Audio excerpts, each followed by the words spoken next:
Hi மக்களே, வணக்கம். நம்ம இன்றைக்கி பலாப்பழ பாயாசம் பண்ண போகிறோம். பலாப்பழ பாயசத்துக்கு பலாப்பழத்தை சின்ன சின்ன துண்டுகளாக கட் பண்ணி வச்சுக்கோங்க. இன்னொரு பக்கம் ஒரு கடாய் எடுத்து கொஞ்சம் நெய் ஆட் பண்ணிக்கோங்க. அது கூட இந்த பலாப்பழத்தை ஆட் பண்ணிக்கோங்க. இந்த நெய்யும் இந்த பலாப்பழத்தையும் கொஞ்சம் மிக்ஸ் பண்ணி கொடுத்துக்கோங்க. நல்லா வெந்து வரணும். இதோட தேங்காய் பால் எடுத்துக்கணும். ஒரு தேங்காய் எடுத்து 2 பால், ஃபஸ்ட்டு பால், செகண்ட் பால். இதோட செகண்ட் பால் ஆட் பண்ணி இந்த பலாப்பழத்தை நல்லா வேக வச்சு எடுத்துக்கணும். இந்த பலாப்பழம் செகண்ட் பாலை மட்டும் நல்லா மசிஞ்சு வர அளவு நல்லா வேக வச்சு எடுத்துக்கோங்க. இன்னொரு கடாய் எடுத்துக்கோங்க. அதில் கொஞ்சம் நாட்டு சக்கரை ஆட் பண்ணிக்கோங்க.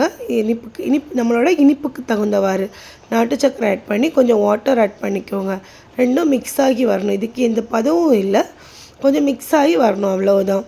இந்த மிக்ஸ் ஆகி வந்த அப்புறமாட்டு இந்த பக்கம் பலாப்பழம் வேக வச்சுருக்கோம். நம்ம அதோட இதை ஆட் பண்ணிக்கோங்க. நம்மளோட இனிப்புக்கு தகுந்த மாதிரி சுகர் எவ்வளவு பார்த்து ஆட் பண்ணிக்கோங்க. இது ரெண்டையுமே மிக்ஸ் பண்ணி விட்டுக்கோங்க. மிக்ஸ் பண்ணி நல்லா ஒரு கொதிநிலை வரணும், அவரை மிக்ஸ் பண்ணி விட்டுக்கோங்க. அப்புறமாட்டு இது கூட ஏலக்காய், சுக்கு இது ரெண்டையுமே ஆட் பண்ணிக்கணும். ஏலக்காய் இந்த பாயாசத்துக்கு ரொம்ப நல்ல மனம் கொடுக்கும். சுக்கு ஒரு ஃப்ளேவர்டாக இருக்கும். இது ரெண்டுமே போட்டு நல்லா கொதிக்க வச்சுக்கோங்க. ஒரு கொதி வந்த அப்புறமாட்டு நம்ம ஃபஸ்ட்டு பால் எடுத்து வச்சுருப்போம். நம்ம தேங்காய் இப்போ செகண்ட் பால் விட்டு தான் ஃபஸ்ட்டு வேக வச்சுருப்போம். இது ஃபஸ்ட்டு பாலை இந்த நேரம் ஆட் பண்ணிக்கோங்க. இந்த நேரம் ஆட் பண்ணி நெக்ஸ்ட்டு எப்படின்னா ஒரு கொதிநிலை வந்துச்சு, கொஞ்சம் கட்டி ஆகிறது வரைக்கும் இந்த பாயாசம் கொஞ்சம் கட்டி ஆகிற வரைக்கும் நல்லா கொதிக்க விட்டுக்கோங்க. நமக்கு தெரியும் இந்த பாயசம் இப்போ நல்லா தண்ணியாக வாட்டராக இருக்குது. கொஞ்சம் 2-3 கொதி வரும்போது கொஞ்சம் கட்டி ஆகும்.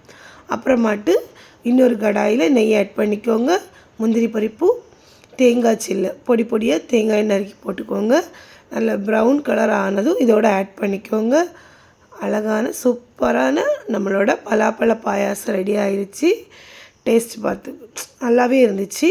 நீங்களும் ட்ரை பண்ணி பார்த்துட்டு உங்களோட கமெண்ட்ஸை, உங்களோட ஃபீட்பேக் எல்லாமே எனக்கு சொல்லுங்கள்.